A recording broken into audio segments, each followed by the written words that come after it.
Greetings, this is Paul the Poke from PaulthePoke.com. Wishing everybody a happy 4th of July and happy Independence Day here in the United States of America. And today's focus is a reminder that the United States of America was founded on a principle of freedom of religion.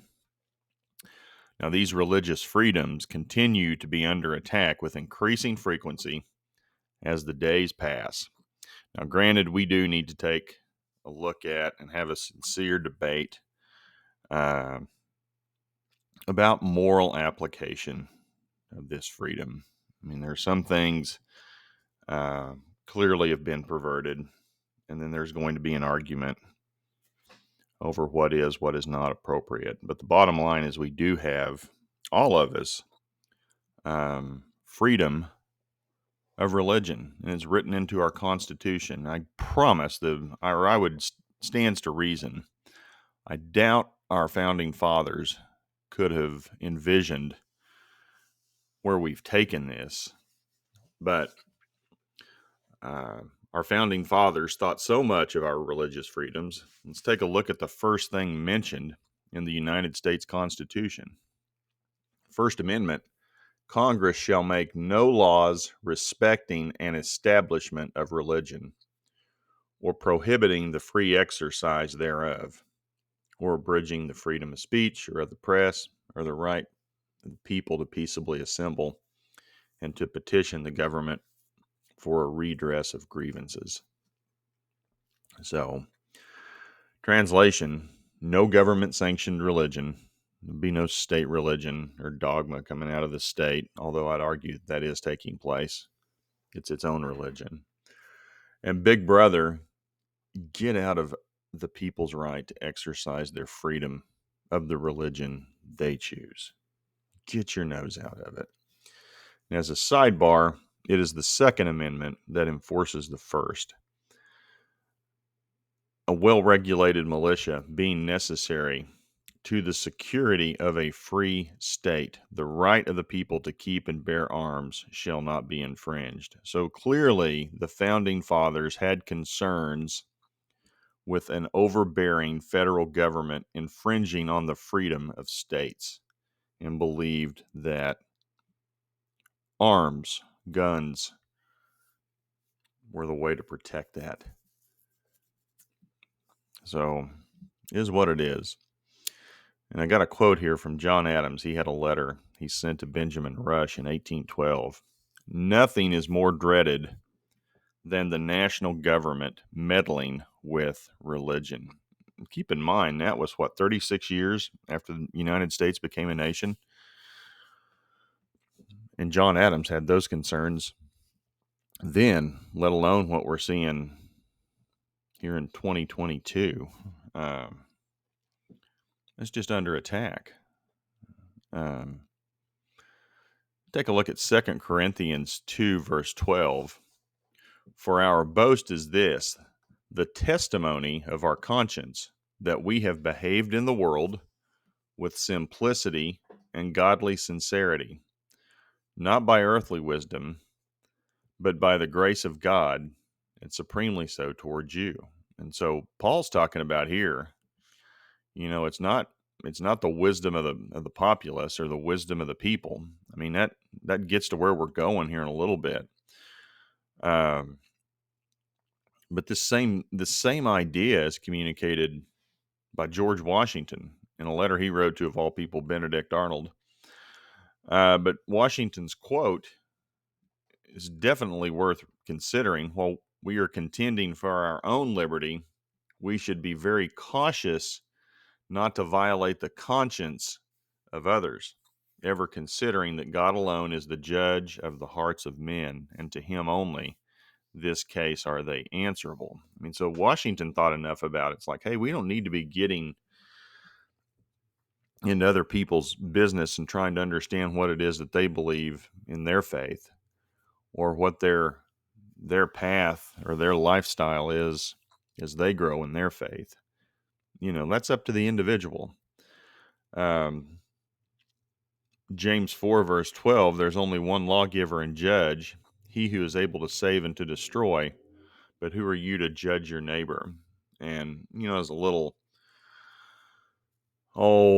commentary here on just the concept of judgment. I think our current culture has confused the idea of judgment and identifying amoral behavior, and we've become so sensitive and frankly thin-skinned to the point where if you point out somebody's behavior, if you make hey, you might ought to, do you really need to keep doing that, whatever that is? That we've reached a point that you point something out, you really need to, could you stop beating people? Could you stop murdering people? Um, you stop abusing others, or whatever it is. Pick your vice. That just pointing that out to somebody has become, quote, judgment, and it's not judgment. It's identifying a behavior that's destructive and offensive, hurtful to other people. It's not like you're throwing somebody in jail over their action, or rendering a consequence. And then, just frankly, it's a good, healthy boundary. Hey, I don't appreciate you doing this to me. It doesn't mean you're judging somebody, for crying out loud. You don't like the way you're being treated. But at any rate, it's God's place. He's the lawgiver and judge. And he's the one that makes that judgment, real judgment. Psalm 96, verse 13, before the Lord, for he is coming. He is coming to judge the earth. He will judge the world in righteousness, and the peoples in his faithfulness. Again, he is the judge. He is the one that will determine consequences. Shouldn't be our job to go around doing that to other people. Granted, we do have laws and there are consequences. That's its own thing. But just the idea of pointing out somebody's issue, how it's affecting you, is not rendering judgment to that person. And I'm going to close with these thoughts and these concepts. And this is a broad brush thing. Yes, there are exceptions to this. I get that. But generally speaking, I understand liberal politicians, atheists, liberal academia, anti-Christ, anti-God, and other like-minded individuals reject the notion of God, biblical morality, spiritual beings, and their interaction with our world in the here and now. And this crew mentioned above would like to remove religion from our culture and world, and they think religion is the problem. Now, the irony is these folks utilize political and legal freedom to impose their will upon others for the, quote, greater good. And they're also the same people who will remove a multitude of freedoms from society if they obtain political power and authority as they see fit. And the end result is secular humanism. And this is a definition I took from Wikipedia, often called humanism. And it's a philosophy, belief system, or life stance that embraces human reason, secular ethics, and philosophical naturalism, while specifically rejecting religious dogma, supernaturalism, and superstition as the basis of morality and decision making. And that's where we are. That's where we're going in our culture. And if you want a good look where we're headed, take a look over to Europe. I mean, we're about 20, 30 years behind Europe. And they are full on into humanism. Churches are dying. Religion, as some would see it, is dying. And every place you look around the globe where God's been kicked out of culture, every place the triune God of the Bible is removed, a vacuum is created by the absence of Judeo-Christian values. Now, again, we can have a debate about how well those Judeo-Christian values are applied, the consistency of that, application of it. I get it. It's not perfect people. We're fallen people, broken world. We're not doing it perfectly correctly. We pick and choose what we like, don't like. But every place those values are removed, something's going to take its place. And to the critic, whether you like it or not, humanity, people, we are created to worship. And I would caution you to be careful what you ask for. And I dare say I've heard some people within atheism have taken an honest look at that, and they're seeing the consequence of this. And they realize that, things don't necessarily get better, and at least there is a structure provided. They may not like it and agree with it. But here's a quote from Jesus.